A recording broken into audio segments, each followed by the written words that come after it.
This is a Catholic Bible. Copernicus' theory of a heliocentric universe was well known at the upper strata of the Catholic Church in his lifetime. While he preferred his theories published after his death, he ultimately agreed to publish his manuscripts on the persistent appeals of high church officials. Catholics were not first to reject Copernicus' views, for they themselves admit opposition was first raised against the Copernican system by Protestant theologians for biblical reasons. The Catholic Church advanced Copernicus' heliocentric model, constantly urging him to spread it abroad, together with other theories that opposed the sacred scriptures. The necessity to change public conception from an accurate belief in a flat, enclosed earth to a false belief grew slowly.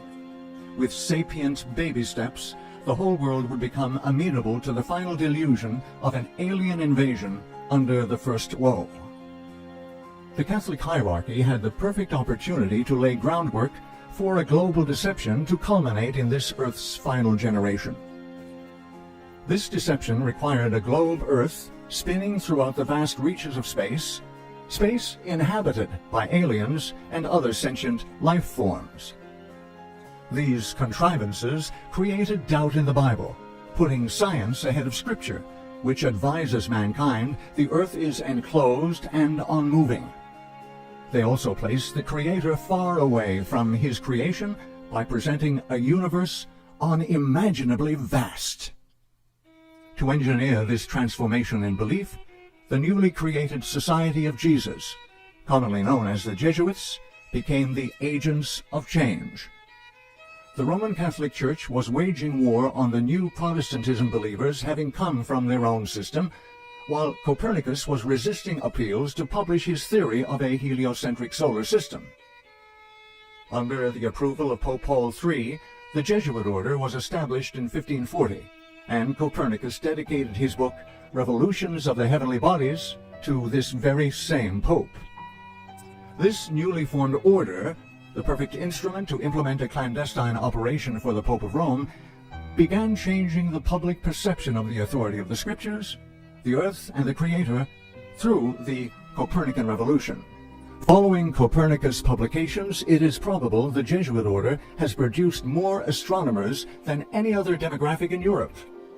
That, ostensibly, a religious order should produce so many scientists should cause surprise.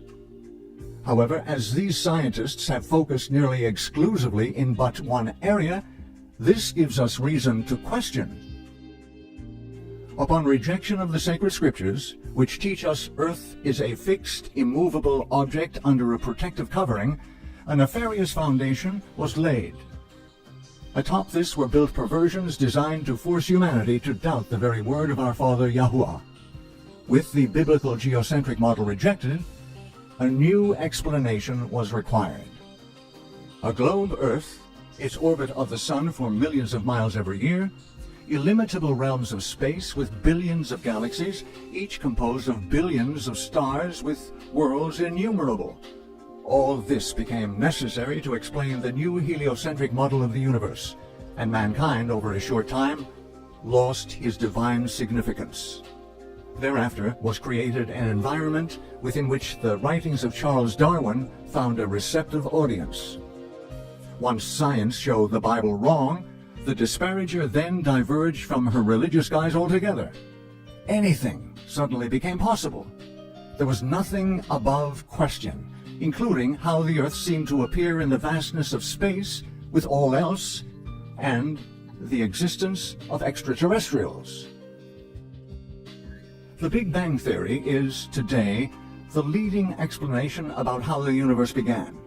At its simplest, it talks about the universe as we know it, starting with a small singularity, then inflating over the next 13.8 billion years to the cosmos that we know today.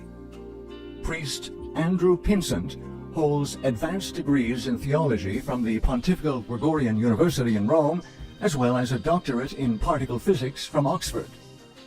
In January 2015, he wrote, "Being both a priest and a former particle physicist at CERN, I am often asked to give talks on faith and science. Quite often, young people ask me the following question: how can you be a priest and believe in the Big Bang? To which I am delighted to respond: we invented it. Or more precisely, priest Georges Lemaitre invented the theory that is today called the Big Bang, and everyone should know about him.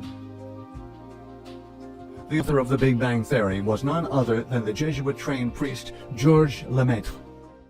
Follow from cause to effect. 1. Without a globe Earth circling the sun through the far reaches of space, we do not have the Big Bang. 2. Without the Big Bang, we do not have evolution. 3. Without evolution, we are more likely to accept creation as an act of intelligent design by a divine creator. The Roman Catholic Church does, in fact, accept evolution.